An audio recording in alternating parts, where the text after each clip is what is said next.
दोस्तों अभी 18 मई को जो पोर्श कार से एक्सीडेंट हुआ है उसके अंदर एक नया मोड़ सामने आया है। पहले मैं आप लोगों को पूरी कहानी समझाऊंगा कि आखिरकार वो एक्सीडेंट हुआ कैसे था।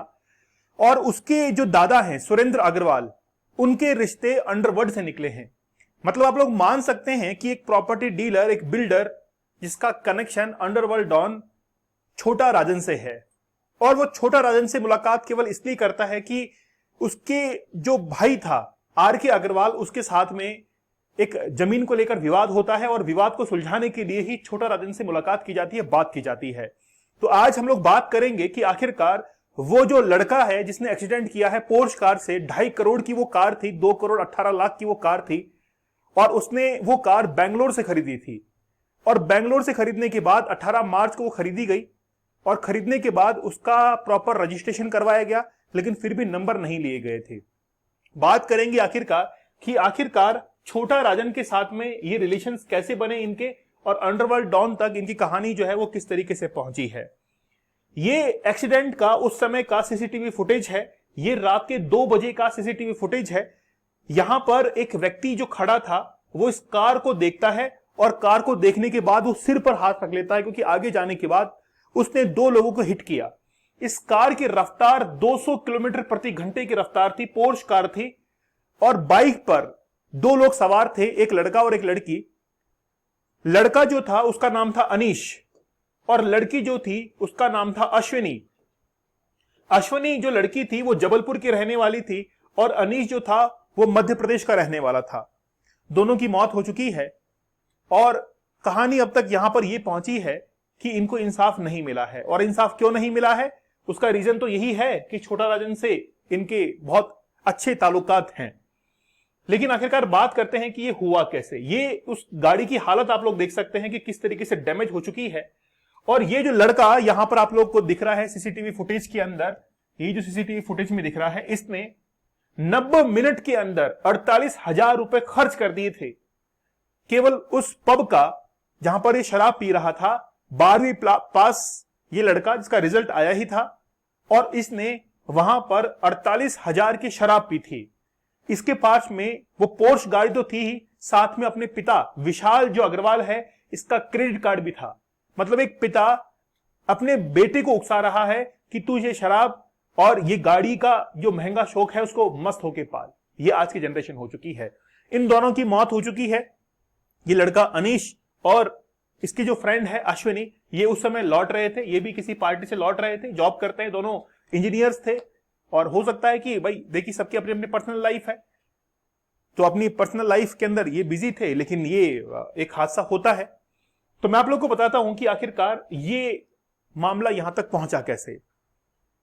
देखिए बेसिकली ये जो लड़का है वो विशाल अग्रवाल, जो कि बहुत बड़ा बिल्डर है पुणे के अंदर, उसका बेटा है, बहुत बिगड़ेल बेटा है। और उसका शराब का शौक कहां से लगा? पिता से ही लगा। सबसे पहले तो गलती किसकी? पिता की है। कहना यह है कि पिता जो था वो बेसिकली पब्स के अंदर ड्रिंक किया करता था और अपने पिता को देखा करता था। शुरुआत तो वही है। आज बच्चे को क्या दोष है? उसका कोई दोष नहीं है, केवल कार एक्सीडेंट हुआ है। लेकिन शुरुआत किसने की है? उसके पिता ने की है। सजा किसको मिलनी चाहिए? उसके पिता को मिलनी चाहिए कि उसकी संगत में रहते हुए आज बेटा इतना बिगड़ेल बना है। बेटे को सजा मिलनी चाहिए, पिता को भी मिलनी चाहिए। तो वो जो लड़का है पब के अंदर शराब पी रहा था, वहां से रात को 2 बजे रवाना होता है, दोनों को एक्सीडेंट करता है। एक्सीडेंट करने के बाद फिर वो दूसरी कार के अंदर सवार होने की कोशिश करता है, लेकिन वहां पर जनता उसको पकड़ लेती है। एयरबैग जब खुलता है तो वो आगे देख नहीं पाता और फिर गाड़ी को रोक लेता है, क्योंकि दिख नहीं रहा, गाड़ी को भगाए कैसे अब, इसलिए वो रुक जाता है और जनता वहां पर पीटना शुरू कर देती है, पुलिस के हवाले उसको कर देती है। और फिर उसको कोर्ट के अंदर ले जाया जाता है। वहां पर एक अजीबोगरीब डिसीजन आता है कोर्ट का, जो कि जनता को एक्सेप्ट नहीं होता। पहला डिसीजन तो यही था कि 300 पेज का एक निबंध लिखने के लिए उसको दिया गया। 300 पेजों के अंदर उस लड़के को निबंध, कहा कि दुर्घटनाओं पर 300 पेज का निबंध लिखो। वाह, बहुत अच्छी बात है।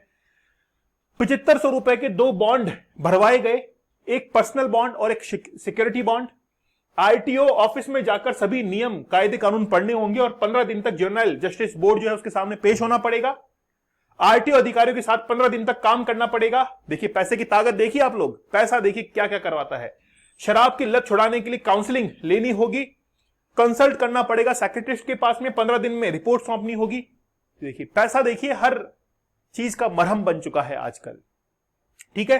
अच्छा ये तो बात थी एक तरफा। दूसरी तरफा बात ये है कि जब डॉक्यूमेंट्स को और खंगाला गया तो बात सामने आती है कि 2021 के अंदर इनके जो दादा हैं सुरेंद्र अग्रवाल, उनकी अपने भाई से नहीं बनती है। भाई का नाम आर.के. अग्रवाल है, दोनों में डिस्प्यूट होता है जमीन को लेकर, और फिर ये इसके दादा जो है वो बैंकॉक जाते हैं और वहां पर जाकर छोटे भाई को धमकी दिलवाते हैं आर.के. अग्रवाल को कि भाई ये जमीन जो है उसको छोड़ दे, और छोटा राजन से फोन करवाते हैं। उसके बाद में 2021 के अंदर ये विवाद जो है निपटता है पूरी तरीके से। लेकिन ये मामला आज कैसे खुला है? जब डॉक्यूमेंट्स को खंगाला गया, पूछताछ की गई, तो कई डॉक्यूमेंट्स, फोन कॉल ऐसे मिले, और खास तौर पर इनके भाई ने गवाही दे दी कि ऐसे ऐसे काम करते हैं। एक बात और है, जिस लड़के ने, जो कि विशाल अग्रवाल का बेटा है, जो कि ये शराबिया है, जो कि इस लत के अंदर फंसा हुआ है, उसके पास में कोई भी स्मार्टफोन नहीं मिला है। उसके पास में एक फीचर फोन है, वो कीपैड वाला, जैसे ये देखिए रिमोट, एसी का रिमोट है, ऐसा आता है वो कीपैड वाला 123 123, ऐसा फोन उसके पास में। जो इंसान 90 मिनट के अंदर 48,000 का बिल भर सकता है, उसके पास में क्या स्मार्टफोन नहीं होगा? सोचकर देखिए। पुलिस वाले ये कह रहे हैं कि इसके पास में स्मार्टफोन नहीं है ना? तो अब सच्चाई क्या है, ये तो कोर्ट भी जानता है और जनता भी जानती है। अगर आप लोगों को लगता है कि क्या इसमें हो सकता है तो मुझे आप लोग कमेंट सेक्शन में जरूर बताइएगा। लेकिन ये जो बिगड़ेले बैठे हैं, ये जो घूम रहे हैं शराब पीकर, इनकी नकेलबंदी जो है वो करनी पड़ेगी अब, है ना? कोर्ट अपना काम ठीक ढंग से नहीं कर रहा है। 300 पेजों का निबंध लिखने के लिए कह दिया है, ये मजाक चल रहा है यहां पर। और एक आम कोई भी इंसान है, वो अगर बाइक से किसी साइकिल वाले को भी ठोक देता है तो उसके ऊपर जुर्माना होता है हजारों रुपए का, ऊपर से उसको जेल हो जाती है, भाई तेरे को 10 दिन जेल में रहना पड़ेगा।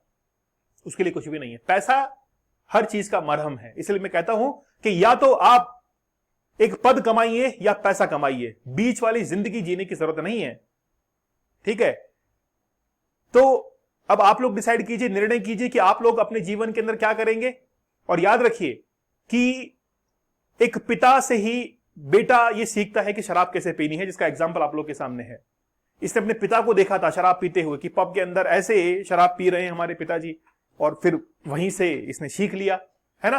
फिर इनका क्या दोष? तो छोटे छोटे बच्चे जो हैं वो देख लेते हैं कि देखो पिता जो है वो शराब की बोतल लेके जा रहे हैं, हम भी इसको चख के देखते हैं। शुरुआत वहीं से होती है। आपका सबकॉन्शियस माइंड जो है वो उसको अब दिमाग के अंदर स्टोर कर लेता है उस इमेज को कि मैंने पिता के हाथ में वो बोतल देखी थी। बेटा सोचता है कि वो बोतल जब पिता के हाथ में हो सकती है तो मेरे हाथ में क्यों नहीं हो सकती है। बस खेल वहीं से शुरू हो जाता है। आपकी क्या राय है, मुझे आप लोग कमेंट सेक्शन में जरूर बताइएगा कि आखिरकार इसके अंदर सही निर्णय क्या होना चाहिए। ये मुझे आप लोग कमेंट सेक्शन में जरूर बताइएगा। मिलते हैं आप लोगों से। चैनल के ऊपर नए हैं तो जरूर सब्सक्राइब कीजिएगा। तब तक धन्यवाद, थैंक यू, जय हिंद।